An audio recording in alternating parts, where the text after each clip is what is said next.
जो दो किले बलहिसार के सामने और पूरे मुल्क की तरह पिशावर में भी मुख्तलिफ अजला से लोग आए हुए हैं और पाकिस्तान के साथ पाक फौज के साथ एकजुटता का इजहार कर रहे हैं। इस वक्त हमारे साथ कबाइल से आए हुए मशरान मौजूद हैं, से बात करते हैं। सर क्या कहेंगे जी? बिस्मिल्लाहिर्रहमानिर्रहीम। सबसे पहले तो आप लोगों का शुक्रिया अदा कर रहा हूँ। मैं चेयरमैन अब्दुल मनान जमरोद डिस्ट्रिक्ट खैबर से ताल्लुक रखता हूँ। मेरे पास जितने भी एल्डर है, जितनी कैदी है वो आए हैं। पाकिस्तान जिंदाबाद रैली में हम शिरकत कर रहे हैं। हम इंडिया को ये दिखाना चाहते हैं कि पूरी कबाइल और जितने फाड़ा के लोग हैं, ये हम पाकिस्तानी फौज, पाकिस्तानी एयरफोर्स, पाकिस्तान की नेवी और पाकिस्तान की जितनी भी मिनिस्ट्रियाती फिर के जितने भी मौका में उनके साथ हम शाना बचाना करे हैं। और इंशाअल्लाह ताला जिस तरह मुल्क के दूसरे हिस्सों के लोग इस कुर्बानी में बढ़ चढ़ के हिस्सा लेते हैं, हम उनसे 10 गुना ज्यादा इंशाअल्लाह ताला हिस्सा लेते रहेंगे। और जब भी हमें जरूरत पड़ी, हम बॉर्डर पे हो या इधर हो, हम किसी भी कुर्बानी से दरोग नहीं करेंगे। जी बिल्कुल, ये थे हमारे साथ कबाइल के मशर। उसका कहना था कि हमने हमेशा पाकिस्तान के लिए कुर्बानियां दी है और आज भी पाकिस्तान और अपने फौज के साथ जान बचाना खड़े हैं। और हम इंडिया को ये बताना चाहते हैं कि हमने हमेशा अपनी पाक फौज का साथ दिया है और देते रहेंगे और हम किसी भी कुर्बानी से दरेग नहीं करेंगे। जी मैं सलाउद्दीन कुकखेल जमरो खैबर रीजन से ताल्लुक रखता हूँ। ये तमाम अफरीदी कौम के मशरान है और कुकखेल कौम के तमाम कबाइल मशरान सब इकट्ठे खड़े हुए हैं।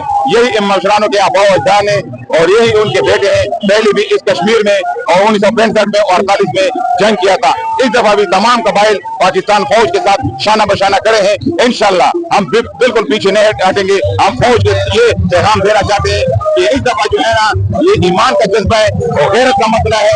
और इंशाल्लाह हम वैसे भी चाहते हैं कि जिहाद हो, इसलिए कि शहीद होगा तो ये मर्तबा भी बहुत बड़ा होगा। तो हर दफा हम कहते हैं कि पाकिस्तान फौज पीछे रहे, पहले ये कबाइल अवाम आगे होंगे, फौज पीछे होंगे और इंशाल्लाह हम लड़ेंगे। हमारे पास जो है ना, हम जब सारे कबाइल तमाम खुद शहीद हो जाए, उनके पास फौज आ जाए। जी बिल्कुल, इस वक्त हमारे साथ वजीर आजम यूथ प्रोग्राम कोऑर्डिनेटर और साबिक शफीक शेर साहब मौजूद है। उनसे बात करते हैं। सर क्या कहेंगे? हमारे यहाँ पे आने का सिर्फ ही मकसद है कबाइल। हम दुनिया को ये बताना चाहते हैं कि सब कबाइल, जो बूढ़े हैं, जो जवान है, जो यूथ है, हम सब पाक फौज के साथ है। और इंशाल्लाह हम पाकिस्तान को 1% इंच नहीं होने देंगे। और इंशाल्लाह ताला अल्लाह की मेहरबानी से हम सिर्फ अपने सिपहसालार जनरल आसिम मुनीर के एक इशारे के मुंतज़िर है। और मैं उसको एक मैसेज देना चाहता हूँ, ऐसा कबाइल आप बेफिक्र हो जाए, आप सिर्फ एक इशारा हमें करें। इंशाल्लाह इंडिया को हम नबूद करेंगे और हम इंशाल्लाह आपके साथ ये वादा करते हैं, जिस तरह हमारे अब्बास ने अपने मुल्क के अजीज अपने अजीज की खातिर कुर्बानियां दी है। इंशाल्लाह हम आपको ये बताना चाहते हैं कि इंशाल्लाह सुबह होते होते दिल्ली के इमारतों में पाकिस्तान का झंडा लहराएंगे इंशाल्लाह। मेरा नाम है नुमान शाह और मैं वकील हूँ। हम इस वक्त किला बालिसाल के सामने खड़े हैं और फौज पाकिस्तान के काफी सारी यकजहती कर रहे हैं। वो इसलिए क्योंकि पाकिस्तान फौज ने परसों इंडिया के पास लड़ा के तैयारी गिराए हैं। हम पाकिस्तान फौज के साथ खड़े रहेंगे इंशाल्लाह मर्दे सन तक और इंडिया को भरपूर जवाब देंगे।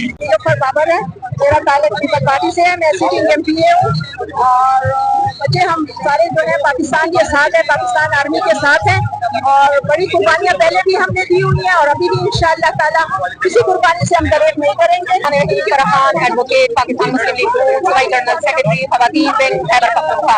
अल्हम्दुलिल्लाह देखिए आज हमारी फौज बॉर्डर पे है, हालत जंग में है। हम कौन की खुशी देखें तो कौन जिस और चैन से सो रही है, तो हम है वो, क्योंकि हमें अपनी अफवाज पाकिस्तान पे पूरा भरोसा है, अपने अकाबों पे पूरा भरोसा है, अपने शाहीनों पे, और जो इन्होंने साबित कर दिया है हम शुक्र करते हैं।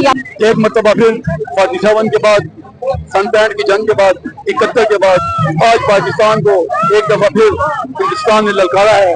इंशाअल्लाह ताला सन 47 में भी कश्मीर की आज़ादी के लिए पख्तून अवाम ने जो जदोजहद की थी वो आज भी जिंदा है। और इंशाअल्लाह इसी तरह इसी जज्बे के तहत आज सुबह साहब के गयूर अवाम दोबारा पाकिस्तान की सालमियत के लिए, पाकिस्तान की बका के लिए और पाकिस्तान का परचम बुलंद रखने के लिए जो पाकिस्तान से निकले हैं